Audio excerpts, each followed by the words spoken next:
بسم اللہ الرحمن الرحیم الحمد للہ رب العالمین والصلاة والسلام علی اشرف الانبیاء والمرسلین وعلی آلہ واصحابہ اجمعین ومن تبعہم بإحسان الی یوم الدین وبعد۔ معزز سامعین، ہم لوگوں کی گفتگو اللہ کے رسول صلی اللہ علیہ وسلم کی پیاری حدیث انما جعل الامام لیتم بہ کے تحت تھی۔ اسی سلسلے کی آخری کڑی جو کہ مقتدی کے امام کے ساتھ ہونے کی صورت میں 4 صورتیں بنتی ہیں، ان میں سے ایک آخری صورت ہے، اس تعلق سے گفتگو ہوگی اور اختصار کے ساتھ گفتگو کر کے اسی پر اکتفا کیا جائے گا انشاءاللہ۔ چوتھی صورت جیسا کہ میں نے بتلایا امام کی متابعت، اور یہی اصل سنت ہے۔ ہمیں امام سے نہ تو آگے بڑھنا ہے، نہ امام سے بہت پیچھے رہنا ہے، اور نہ ہی امام کے ساتھ ساتھ کوئی کام کرنا ہے، بلکہ متابعت۔ تو یہ متابعت کی شکل کیا بنے گی، اس کی تعریف کیا ہے، کسے کہتے ہیں متابعت؟ تو معزز سامعین، متابعت کا مطلب ہے کہ مقتدی نماز کا عمل شروع کرے امام کے شروع کرنے کے ساتھ ہی، مگر اس کے ساتھ ساتھ نہیں۔ یعنی امام نے نماز کا عمل شروع کیا، مقتدی بھی شروع کرے مگر امام کے ساتھ ساتھ نہ ہو۔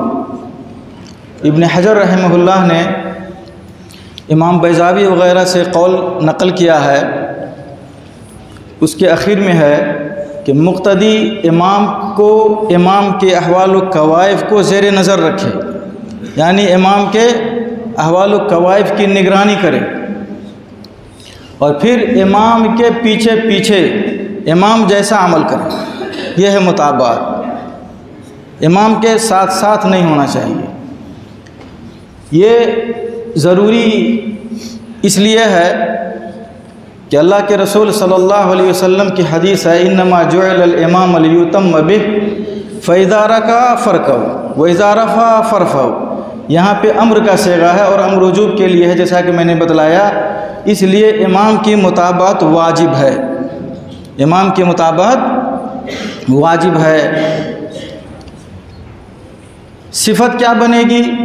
تو جیسا کہ تعریف میں گزر چکا ہے کہ امام کے شروع کرنے کے بعد مقتدی اپنا عمل شروع کرے، یہ ہے اس کی کیفیت اختصار کے ساتھ۔ اس کے لیے اللہ کے رسول صلی اللہ علیہ وسلم کی وہ حدیث ہے جو برا بن عازب رضی اللہ تعالیٰ عنہ سے مروی ہے کہ جب اللہ کے رسول صلی اللہ علیہ وسلم سمع اللہ لمن حمدہ کہتے تو ہم میں سے کوئی بھی اپنی پیٹھ کو نہیں جھکاتا تھا، نہیں موڑتا تھا، یعنی سجدہ کے لیے، جب تک کہ اللہ کے رسول صلی اللہ علیہ وسلم سجدہ میں نہ چلے جائیں، اور جب اللہ کے رسول صلی اللہ علیہ وسلم سجدہ میں چلے جاتے تب ہم لوگ سجدہ میں جاتے تھے۔ یہ ہے مطابقت کی اصل صورت، کہ امام کے ساتھ ہی کوئی رکن شروع نہ کیا جائے، بلکہ امام جیسے رکوع میں جا رہا ہے تو امام رکوع میں جائے تب مقتدی رکوع میں جائے۔ یہ نہ ہو کہ امام رکوع کے لیے جھکے تو مقتدی بھی ساتھ ساتھ جھک جائے، امام سجدہ کے لیے جائے تو مقتدی بھی ساتھ ساتھ سجدہ میں جائے۔ نہیں، امام جب تک اپنی پیشانی، اپنا چہرہ زمین پر نہ رکھ دے تب تک مقتدی سجدہ میں نہ جائے۔ یہ ہے اصل کیفیت۔ اس حدیث جو ابھی برا بن عازب رضی اللہ تعالیٰ عنہ کی حدیث میں نے سنائی ہے آپ لوگوں کو، اس کی شرح میں امام نووی رحمہ اللہ کہتے ہیں کہ اس حدیث میں نماز کے آداب میں سے ایک ادب ہے، نماز کے آداب میں سے ایک ادب ہے کہ مقتدی کو کب کس طرح سے سجدہ کرنا چاہیے، کس طرح سے رکوع کرنا چاہیے۔ رہا مسئلہ مقتدی امام کی مطابقت کرے گا جب دیکھے گا تب،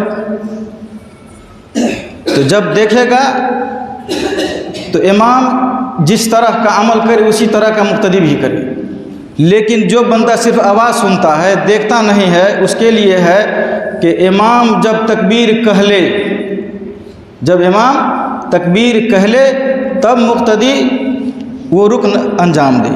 یعنی جیسے رکوع کا مسئلہ ہے، رکوع میں کب جائے گا مقتدی؟ تو امام کی تکبیر جب ختم ہو جائے گی تب وہ رکوع میں جانا شروع کرے گا۔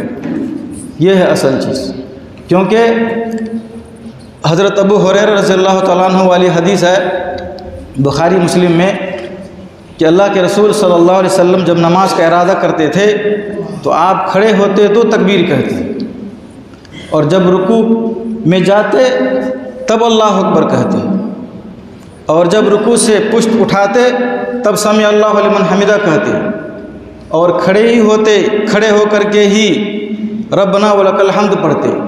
پھر جب سجدے میں جاتے تب اللہ اکبر کہتے، سجدہ سے سر اٹھاتے تب اللہ اکبر کہتے، سجدہ میں جاتے تب کہتے۔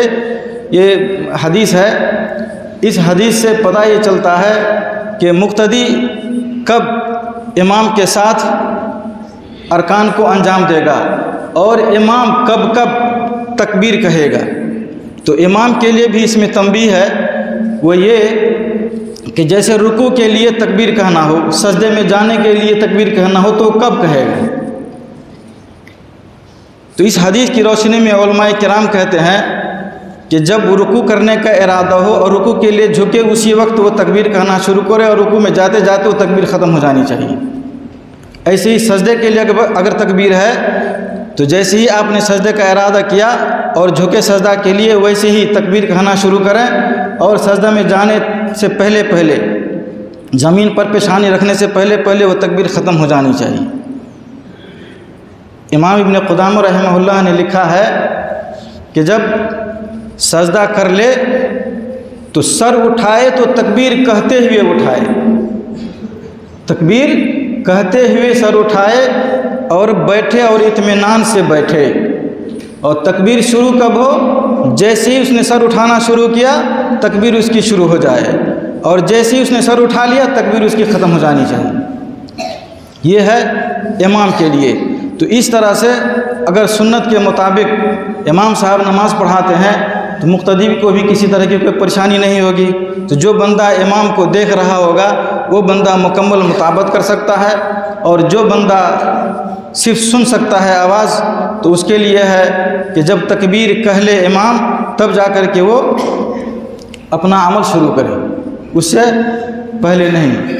اختصار کے ساتھ اسے پہ اکتفا کرتا ہوں۔ اس میں بہت سارے فروعی مسائل ہیں، ان کے لیے یہ ابھی مناسب وقت نہیں ہے، پھر انشاءاللہ کبھی دیکھا جائے گا۔ لیکن اختصار کے ساتھ میں نے بتلا دیا ہے کہ مطابقت کا معنی کیا ہے، اس کی صورت کیا بنتی ہے، اور امام کو مقتدی کی رعایت کرتے ہوئے سنت کے مطابق نماز ہم کیسے پڑھائیں گے۔ اور اس کی طرف اشارہ میں نے اس لیے کر دیا ہے کہ بہت سارے لوگ ایسے ہوتے ہیں کہ مقتدی امام سے کہیں آگے نہ بڑھ جائے، رکوع میں جائیں گے تب وہ اللہ اکبر کہیں گے، سجدے میں جائیں گے تب وہ اللہ اکبر کہیں گے، حالانکہ رکوع میں جانے کے بعد رکوع کا اپنا ایک وظیفہ ہے، سجدہ میں جانے کے بعد سجدہ کا اپنا ایک وظیفہ ہے۔ رکوع تکبیر کی جگہ نہیں ہے، سجدہ تکبیر کی جگہ نہیں ہے۔ ایسے ہی سجدہ سے آپ اٹھتے ہیں اور دو سجدہ کے مابین جو بیٹھتے ہیں اس میں اپنا ایک خاص ذکر و اذکار ہے، اس کے لیے وہ ہے نا کہ تکبیر کے لیے ہے۔ اس لیے ان ساری چیزوں کی رعایت ہونی چاہیے۔ اللہ رب العالمین ہم لوگوں کو سنت سمجھنے اور اس پر عمل کرنے کی توفیق عطا فرمائے۔ آمین وآخر دعوانا الحمدللہ رب العالمین۔ مشرب مہر و وفا ہے مسلک اہل حدیث، جادہ صدق و صفا ہے مسلک اہل حدیث۔